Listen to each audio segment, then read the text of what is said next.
book I've read in a long time, The Evolution of Everything, How New Ideas Emerge. If you get nothing else from this presentation this morning, go out and get this book by Matt Ridley.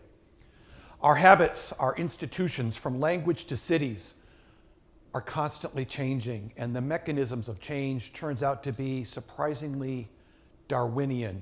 It is gradual, undirected, mutational, inexorable, combinatorial, selective, and progressive. I'm going to argue this morning that we are at a tipping point in the evolution of retail, grocery retail specifically, in the Western world and here in the United States. A subtitle for this presentation might be from Charles Dickens. It was the best of times, it was the worst of times. And hopefully you can find out where you and or your clients are on that scale. So, evolution. In any evolutionary process, species die off, new ones emerge, others evolve. So let's start with die off. A&P, 154-year-old retailer, everybody knows A&P. In 1975, they were the #1 grocer in the United States of America. Grocery didn't go away, but A&P went away. In my hometown of Chicago, Illinois, the #2 grocer forever, Dominick's Finer Foods. 95 years in existence, gone, just disappears off the face of the planet after 95 years. Pathmark, in my current hometown of Minneapolis, Minnesota, Rainbow, the #2 player, just disappeared. Species die. So where are we at today? This is an interesting chart. These are the top grocers in the United States today. So let's talk about Walmart. This is the big behemoth, right? Walmart, $161 billion in food sales. 25% of food and consumables in these United States are sold at this one retailer. So if you've been paying attention last week, 2 weeks ago, Walmart had an investor day and they made some waves, right? Because they talked about sort of some big strategic shifts. And those big strategic shifts are all about where they're going to spend their capital. And they said they're not going to spend a whole bunch on new stores. They're pulling back dramatically on new stores. But they're going to invest in remodels, 500 remodels. And they're really, really going to invest in e-commerce.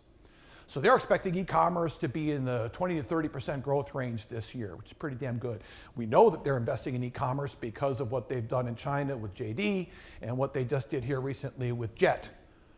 They're all about e-commerce. They're connecting with customers where they are today. Now, their stock has taken a bit of a hit over the last few days, and I wonder why. I can't quite figure it out. Most of America is already within a few miles of a Walmart store, so I'm not sure they need a whole bunch of more brick and mortar. They do need to do what they're doing. But they're also investing in their brick and mortar, folks. So I don't know if you guys are Walmart customers. I am, and I check Walmarts all over the country as part of what I do for a living. And they have, over the last year and a half, 2 years, been investing in cleaning up their stores. They've been investing in their people. Big article in the New York Times over the weekend, paying people more and treating them well, paying dividends for Walmart. Their stores look better. Their stores are in stock. They're investing in technology. They're investing in price. So one of the key themes here is deflation, and deflation is really having an impact on people. Walmart is the #1 grocer, and they're investing in price. They're getting back to what they've always done right, which is win on price. The other big guy on here is Kroger. Kroger is interesting because this industry, the supermarket industry, over the last 25, 30 years, has grown by doing lots and lots of M&A. Kroger uniquely stands on top of all those other companies that grew through M&A because Kroger, up until last year, only acquired good companies that were accretive to their business. They never did an acquisition just to get bigger. They did an acquisition to get into a market they weren't in, and they acquired well-run local companies. They did a couple things really well once they did those acquisitions. They left the management in place, because remember, they were buying #1 and #2 companies that were run, so they kept the management. They kept the local brand. Fred Meyer is still Fred Meyer, Ralph's is still Ralph's, Hy-Vee is still Hy-Vee, Harris Teeter rather. So these things are, these all matter still, right? The local management, the local brand, local relevance. Then they integrated that which wasn't customer facing.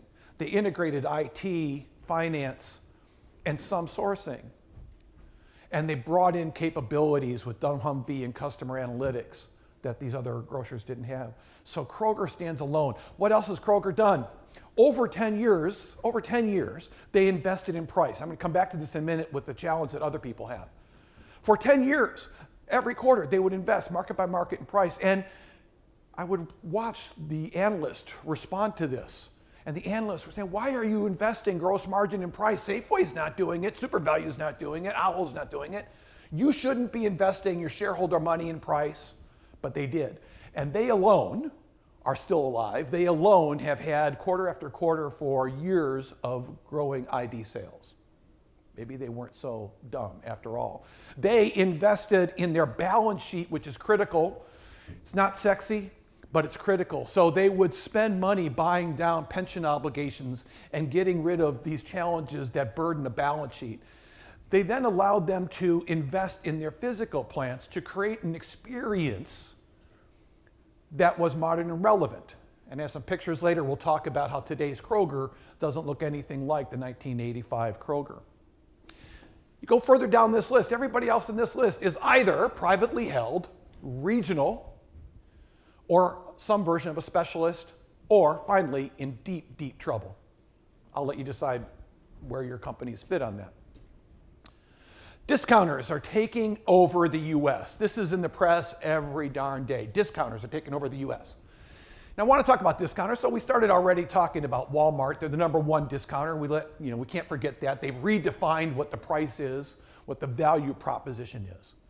But increasingly there are others, and let's talk about the big honkin' Germans, Aldi and Lidl. So let's start with Aldi. Aldi has had an impact in this country. But I'm going to tell you it's going to have a much bigger impact. I don't have to guess. We don't have to guess because we have analogs elsewhere, which I'll get to in a second. But today, there are 1,500 Aldis in this country. That's not that many. And you can see they only just got into California. So imagine what happens as they start opening more stores. They've announced 500 additional stores over the next couple of years in the United States. That's a big deal. But what else is a big deal with Aldi? They have invested in price. So in this deflationary period, they too are lowering their prices. The most recent price report I saw from Business Insider said they're 30% lower than Walmart. Oh my gosh, 30% lower than Walmart. They are absolutely definitively the price leader in grocery. They're investing in products and attributes that consumers want today. They have an organic private label line. Yes, Aldi is into organics in a big way. They're investing in fresh food. They are increasingly building stores in middle class, relatively upper income neighborhoods. So Aldi's been here since the 1970s and traditionally focused only on those neighborhoods where people were living on a very limited income. They haven't abandoned that strategy, but they are increasingly able to move up. So I said there's analogs that we ought to be paying attention to. Australia is interesting. The Australian market of supermarkets is getting killed. Woolworths, Coles are getting killed, Woolworths particularly, because of the growth of Aldi. In just a couple of years, they've gone from 5% market share to 12% market share. Now, I've been in this industry forever, and you fight tooth and nail for every tenth of a market share gain. They have gained 600 basis points in a couple years. That's ridiculous, folks. And I wanted to, if I can, I need to read something on Aldi, which I thought was just great. This is from the Australian press. Aldi is close to the perfect formula for Australia. There are increasingly signs that they got the balance right between tailoring the format to the local market without losing touch with its hard discounter roots. The Aldi branch in Manly Wharf, an affluent suburb of Sydney, is a prime example of how Aldi has tailored the concept to the Australian market. Affluent suburb of Sydney, tailoring to local needs and not losing sight of their roots. This ought to scare the living heck out of anybody in the traditional grocery space. The UK is another great analog market. So anybody pays attention to the UK market, the four big grocers are under extreme duress. Just in the last quarter, the guy who used to be the price leader My old buddies at Asda, the Walmart chain, down 5.4% ID sales. Again, being down 5.4% is really, really, really not good. Morrison's down 2.3, Sainsbury down 1.7, and everybody's excited because Tesco, the big player, pulled out a positive 0.2. This is now considered good news in British retail. If you can get a 0.2, you're not going down. Why are they going down? Well, British people aren't eating less. They have mainstreamed shopping at Aldi and Lidl. Look at the market share gains here for these two brands. And this is the critical point here, folks, is that shopping at discounters in Australia and in the United Kingdom is now a mainstream way of shopping, and it is going to happen here as well. I'm not sure how many of you get into hard discount boxes, but I wanted to give you this one chart to challenge what you might think of as your notion of what an Aldi looks like. These are Aldi stores and Lidl stores in Britain and the UK. And I'm going to tell you, all of us in this room would be happy to do our family's grocery shopping at either of these. I was recently at a Lidl in Ireland. They're bigger than an Aldi. You know, Lidl, they're probably 35,000 square feet. They have brands. They have fresh baked bread. They have meat departments. They have delis. You can do your family's grocery shopping at a Lidl. And you can increasingly do your family's grocery shopping at an Aldi. The other thing I think is important to note is that both of these firms, particularly Aldi with their private brands, have continued to invest in upgrading the quality. I can remember in my lifetime when buying an Aldi branded product meant that you were buying a relatively poor quality knockoff of a national brand. I don't know if you shop at Aldi today, I do. It is no longer a poor quality knockoff of a national brand. It is just a really, really inexpensive, good knockoff of a national brand. Trader Joe's. I am the biggest damn fan of Trader Joe's, probably like everybody in this room if you live in a town with a Trader Joe's. Trader Joe's to me is one of the things that we have to think about when we think about redefining hard discount. Because I'm going to tell you, if you talk to most of the customers who are in a Trader Joe's and you say, how do you like shopping in this hard discount banner that's owned by Aldi? Two things would happen. One is, I don't know what hard discount means. And two, what do you mean it's owned by Aldi? It's a hard discount box, folks. I mean, it's a simple box, very limited assortment, all private label, very little labor, or certainly no fresh food production. But what's different about Aldi or about Trader Joe's? Trader Joe's is positioned in upper income neighborhoods. It's an aspirational place people want to shop at. There are petitions in towns across this country to Trader Joe's to please open in my town. Could you imagine having that problem? Please come and open in my town. Their prices are 21% below Whole Foods. 21%. So we heard this morning, price matters? Yeah, hell yeah, it matters. It matters a lot in food, and 21%. So many of you have read that Whole Foods has been struggling for years now. So their latest foray into how they're going to deal with the struggle is to come out with their own private label banner for Millennials called 365. I don't know. We'll see. Trader Joe's has redefined what hard discount is. This picture is not grand opening. This picture is Manhattan every day of the week. I don't know if you've ever had a chance to go to the Union Square Trader Joe's. If you go in there on a busy time, you get to shop in a queue. You go up and down the aisles in a queue with everybody else, and you pick out what you need as you go through. That's how busy this place is. Discounters, dollar stores. Dollar stores have experienced phenomenal growth over the last decade. There are somewhere in excess of 45,000 of these bad boys in this country. And they've become mini grocery stores. Now, they're very different than true hard discounters like Aldi and Lidl in that you cannot go to most Dollar Trees or Family Dollars or Dollar Generals and buy your week's groceries, but you can buy a lot of stuff, right? You can buy your detergent, your pet food, your cereal, pizza. You can buy a lot of stuff, but you can't buy your family's meal. I think these places, well, and by the way, Dollar General just announced they're lowering prices, right? Because they're feeling the pressure from both Walmart getting smarter and Aldi getting smarter. So they're lowering prices, bringing this deflationary thing down. They're lowering them permanently. But I think the next few years for the dollar stores are going to be somewhat challenging. Well, you have Dollar General has already announced that they're going to open 1,000 stores a year for the next 5 years. That in and of itself is going to create some challenges. That's a lot of growth for a brick and mortar company. Just think about staffing up 1,000 new stores a year. But they're also going to have to really figure out how they continue their evolution on relevance. Their early success was price, price, price, price, price. They beat Walmart, or at least they beat them perceptually because they had cheater packs. But as Walmart and others get better on the price game, and supermarkets continue to get better on the food offer game, their sweet spot's going to get squeezed. So it'll be interesting to watch what happens there.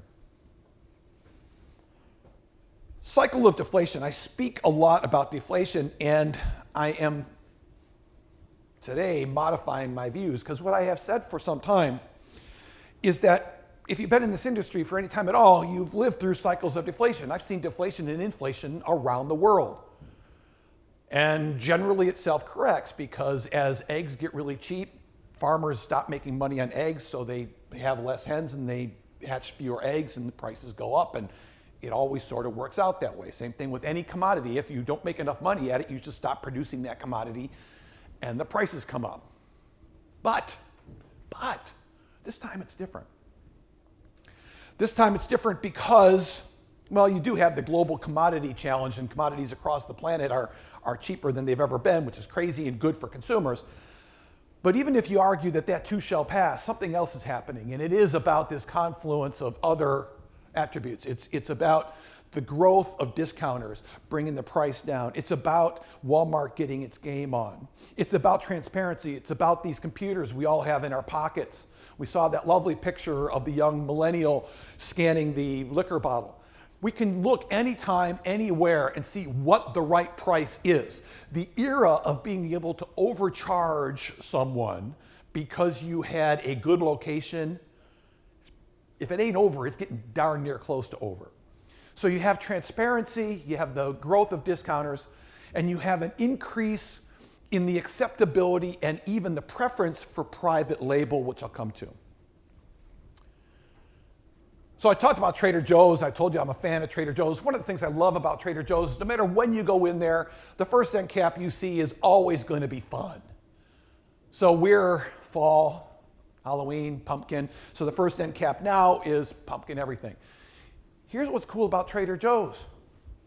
They will have products in their store that are not knockoffs of national brands. They have unique things that you're not going to find at your Safeway. And they're in and out, so they're creative. They are on trend.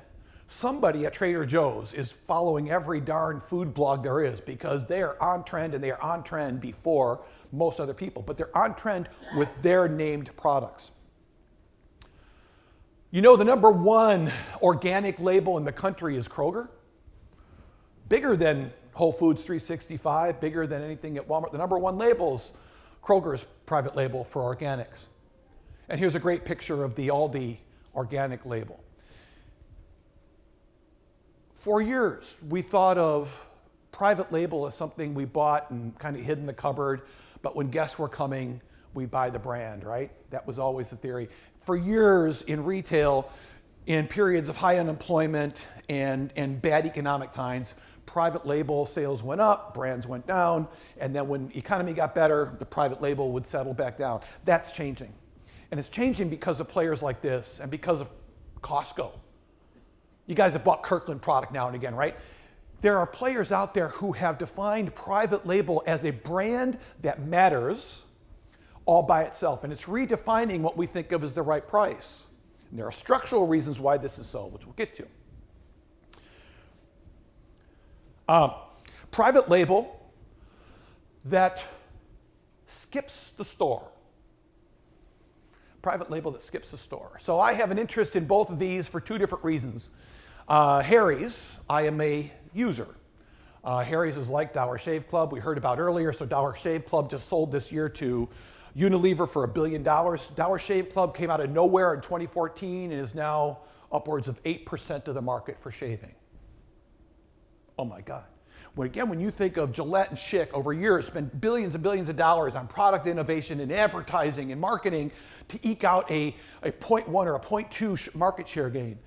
This guy comes out of his garage and creates a product that gets 8% market share in a couple years and sells for $1 billion.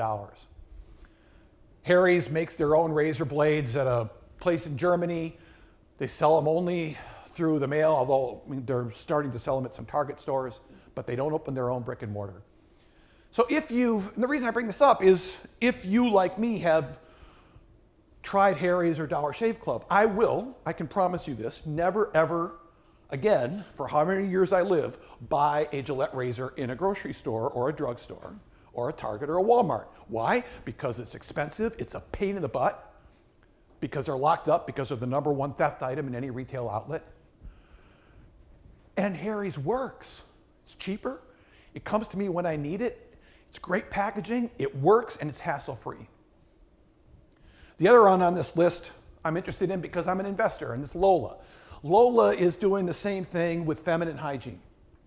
All private label, organic, natural, everything we want out of a product that's going into our bodies. Less expensive, delivered direct to your door. And what's interesting about both of these products is because computers they don't ever forget. They know when we need these products before we do. These are regular use items, right? If you're a guy and you're shaving, you're a woman and you're shaving, you're going through blades at the same pace all the time. Certainly the same is true with feminine protection. So if you can take a product and make it predictable, cheaper, easier, and effective, why would you go to the store for it? And I'm going to argue the reason I bring these two minor things up, you said, Craig, but these are just minor things in little teeny parts of the store. A grocery store is 50,000 square feet with a bunch of items. Most of what you buy in aisles 3 through 11 can go here, particularly as we talk about what's going to come with technology. Most of what you buy in 3 through 11, it's not refrigerated, not perishable, is wildly predictable. Those of you who have pets, you go through pet food at the same pace all the time, right? Buying a 40-pound bag of dog food's a pain in the butt. How about having it delivered to your door? Yes, I do have it delivered to my door. Will you ever decide to not have it delivered to your door once you figured out how damn nice it is to have it delivered to your door? The foods that we eat, most of us are creatures of habit. We eat more or less the same 12 meals week in, week out. A computer can figure this out and know it and know when you need it. So disruption, bypassing the store. So I mentioned in my opening that part of evolution is you either die, new things come up, or you evolve. These pictures are retailers who have evolved and one who has come up, Sprouts. But I love these pictures of the Kroger store. I am old enough to remember a Kroger in my hometown of Joliet growing up in the 1960s and 70s. A Kroger Marketplace today would blow somebody from 1975 away. If you're going to compete in brick and mortar and grocery today, you've got to do more than simply have stuff that everybody else has, particularly if you're not going to be the price leader. You're either going to be a price leader, we talked about, or you're going to be an experiential player. But being in the middle, so experiential, what is that? Well, it's going to have food that's on trend, it's going to have fresh food, it's going to have a cheese shop that looks like this. It's going to have a charcuterie, a real one. It's going to have a bakery that's not fakery. People know the difference. And increasingly, it's going to have a restaurant. The restaurantization of the supermarket space is fascinating to watch. For years, a lot of stores put in, a dozen tables and a coffee bar, and it's maybe where some retirees would hang out for 4 hours in the morning. Now it's where you go with your family to have food because the food is good. It's not just which kind of mayonnaise-based potato salad do I want to have as a side with my rotisserie chicken. It's a full array of food where I understand the ingredients. It looks good, it tastes good. It's pizza out of a brick oven. And it's social because I can go there. Increasingly, you have grocery stores where they can get the licenses having wine bars, beer bars. And it's not so we can all become alcoholics, it's because it can be a social opportunity to meet Where do you go? We don't all want to sit in our bedrooms and on our iPhones ordering stuff all the time. Sometimes we want to socialize. So creating a social space, I think, is important. Speaking of social space, for those of you in the Midwest, if you go to the Nordstrom's on Michigan Avenue, it's fantastic. There's a wine bar right on the main floor. And I can imagine the discussions out in Seattle when they decided they were going to take out a huge amount of space that's intended to sell things to people and say, we're going to put in a wine bar so that people can come in and sit and socialize. Because what are you going to do to compete with Amazon when it comes to apparel, with Zappos when it comes to shoes? Zappos, oh, amazing. But you can't have a wine with your friends or your daughter or whatever at Zappos. Millennials. I use millennials as a catchphrase.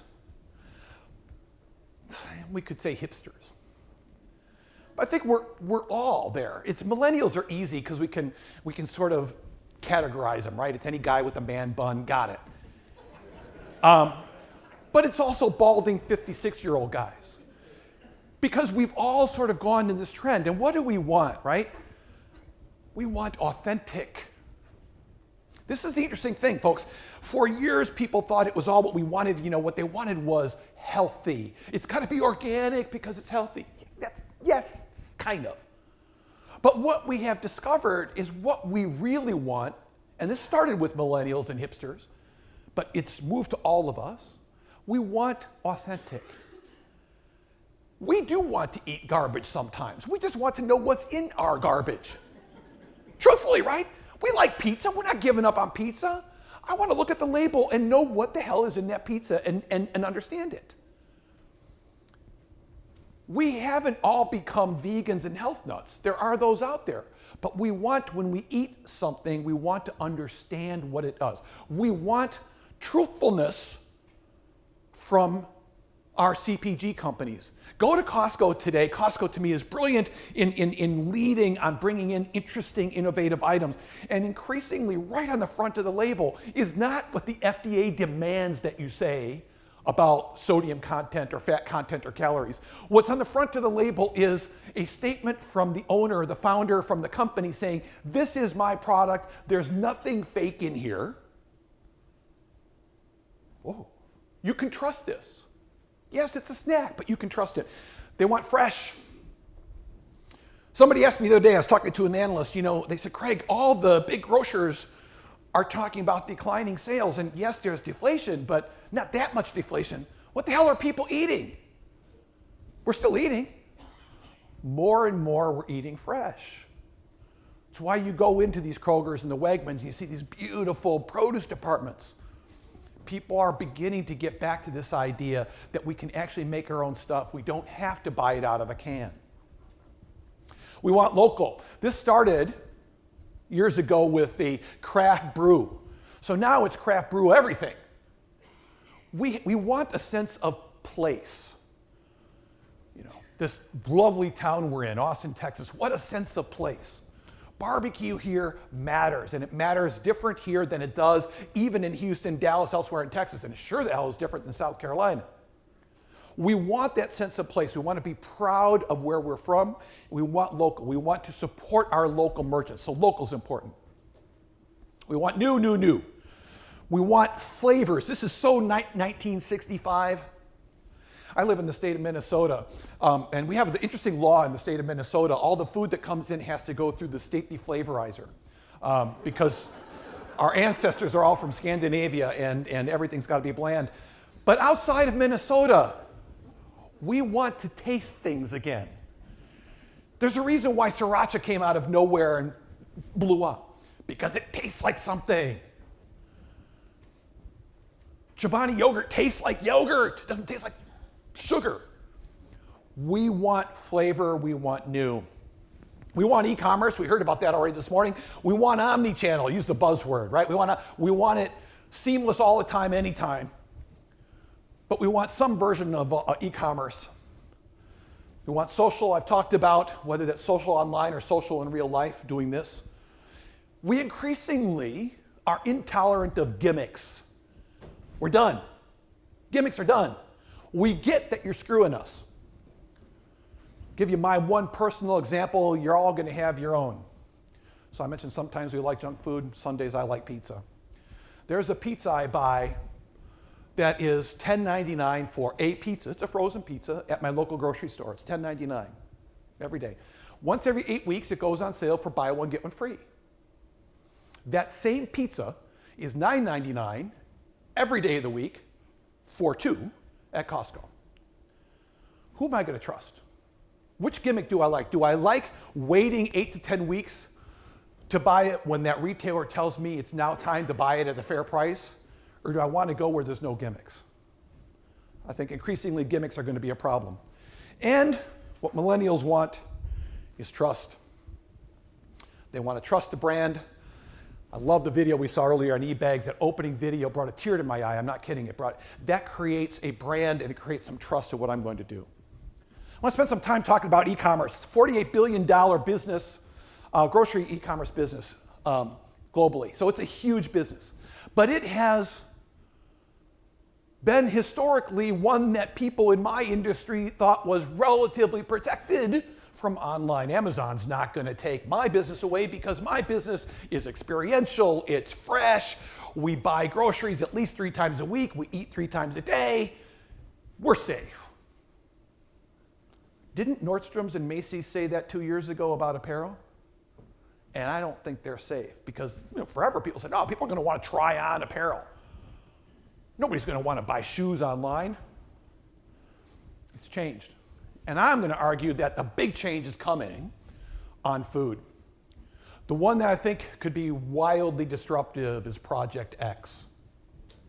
Project X are these 2 stores that Amazon's opening in the Bay Area that are purpose-built grocery stores. Now, I have no insight, I only know what I read, and Amazon's not talking about them much, but industry experts think that these things are going to have very few employees, maybe 15 employees, and it's really going to be focused on a pickup point for stuff you've already from your mobile device, plus the fresh food that you don't want somebody else picking out for you.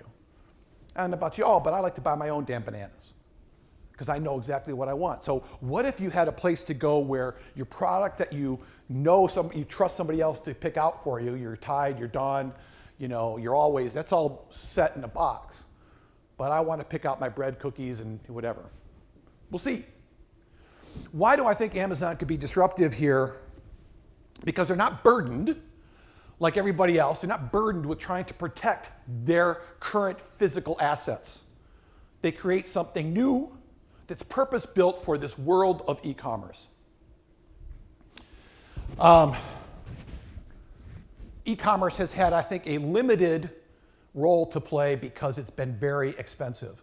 Now, Amazon just last week announced a change to this.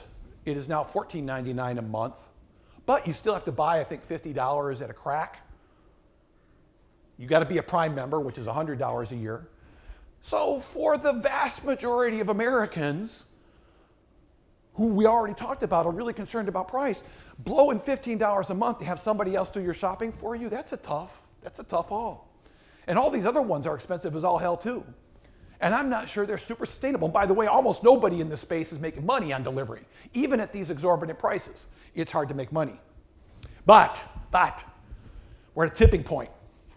Things are about to change. And I think we have to look outside the grocery industry to see what not could happen, what will happen. Robots and drones, folks, robots and drones, along with computer learning, machine learning, and big data. Robots and drones. So in Switzerland and someplace on the East Coast, a company called Starship Technologies is already experimenting with autonomous vehicles that deliver products to your door. Now, these are not Google car autonomous vehicles. These are little 6-wheeled carts that go down the sidewalk and are meant to go relatively short distances. But they have the capability to avoid contact with other walkers, dogs, bicyclists, cars, and they can deliver product. That's now. You have Zoom Pizza. This is the picture on the left. Zoom Pizza has this is a home delivered pizza. This is in this country. Zoom Pizza has robots make the pizza. no people. Robots make the pizza. Robots then put the pizza into a truck where there are 56 ovens arrayed in this truck to be delivered to the people who have ordered their pizza. There is a human driver, at least today there is a human driver on this truck. And as the truck pulls out, now has 56 pizzas potentially in it. As the driver gets to within 4 minutes of the destination, the computers know which pizza to turn on. The pizzas have only been par baked at the factory.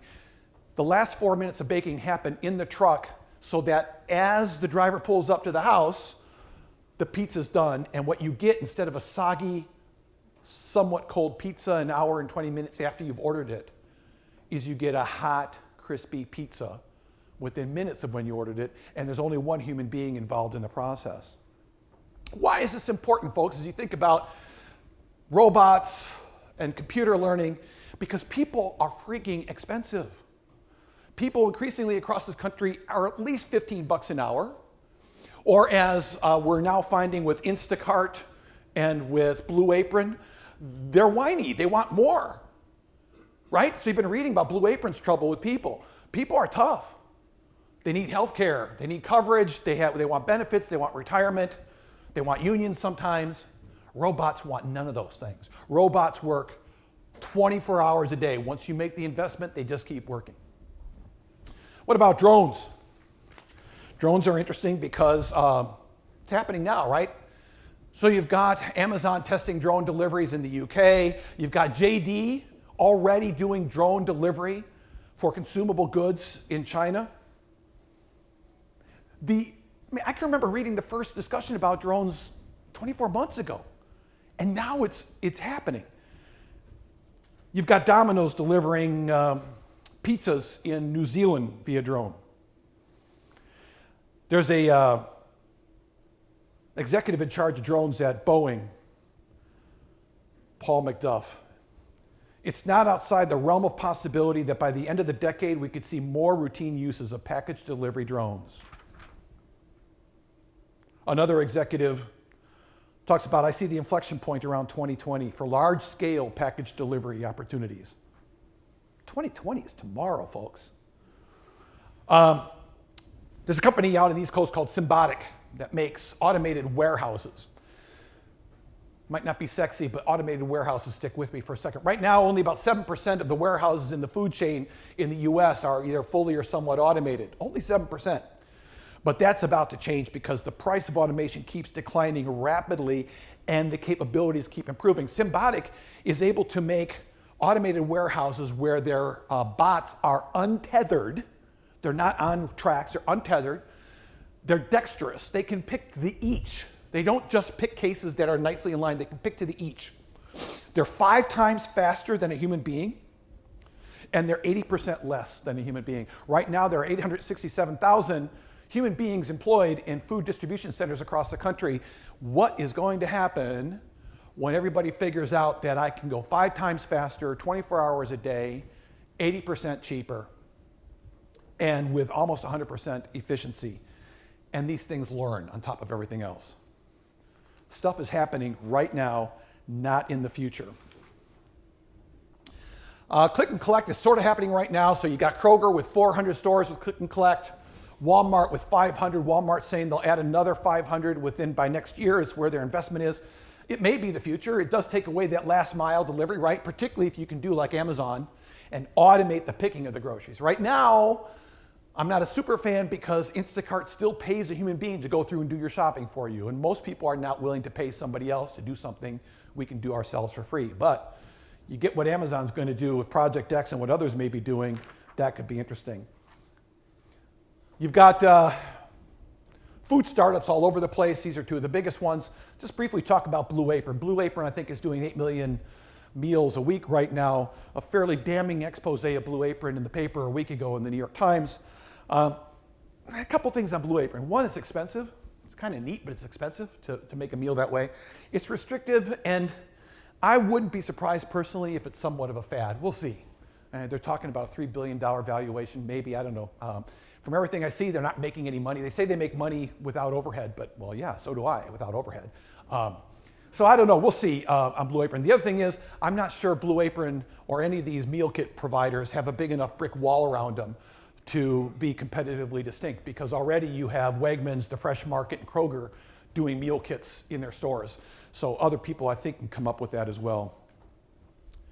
I want to talk about the changing consumer marketplace for CPG. One of the problems I think supermarkets have is that historically many supermarkets have acted as anti-curators. Anti-curators. They have somehow, I don't think they did this on purpose, but over the decades, they lost the idea that their goal was to serve a customer, and they turned into their goal was to serve big CPG firms. And why do I say that? Because there's $50 billion in trade spending done in the US every year. $50 billion. Many old line grocers rely on trade spending to prop up their P&L. So you know what this is. It's pay to stay, it's slotting fees, it's advertising fees. So all of a sudden you go into a grocery store, and instead of having an assortment that was chosen with the customer in mind, you have an assortment that was chosen because of who had the deep pockets to pay for it. The consumer is rebelling. So you've got General Mills just announced a 5.4% decrease in sales continuing on. ConAgra down 4.4%. Cereal down 17% over the last 3 years. General Mills Yoplait light yogurt was down 11% last quarter alone. Chobani yogurt, this is what people want. We want new, we want authentic, we want real. My question to you is, how did General Mills miss Greek yogurt? How did they miss Greek yogurt? And I'll tell you, I think, how they miss Greek yogurt and how all CPG companies are missing these new trends. Arrogance, hubris, and a desire to protect my existing brand. Even if somebody in General Mills's innovation lab said, look, I think what's coming is what we see in the rest of the world. I think we're going to see real yogurt. I think there is a move away from this stuff that has 3 tablespoons of sugar in it. You know, Yoplait yogurt for kids has more sugar in it than a can of Coke. Now, they never told you that, but people figured it out, and they're rebelling. So, you know, what do they do? Retailers of the future are going to focus on diversity. I mentioned earlier, I live in Minneapolis, Minnesota. On the left is Little Mogadishu. Little Mogadishu. This is in Minneapolis, Minnesota, folks. It is the largest concentration of Somali immigrants in the United States. The grocers are going to win, are going to figure out that Somalis have different religion, they're Islam, they're Muslim, they have different customs, different eating habits, and they're going to serve those customers. On the right is one of 2 fantastic Hmong markets. Minneapolis has the largest Hmong population in the United States. We are a diverse place. I want to close with the line from Hemingway. Hemingway said, doesn't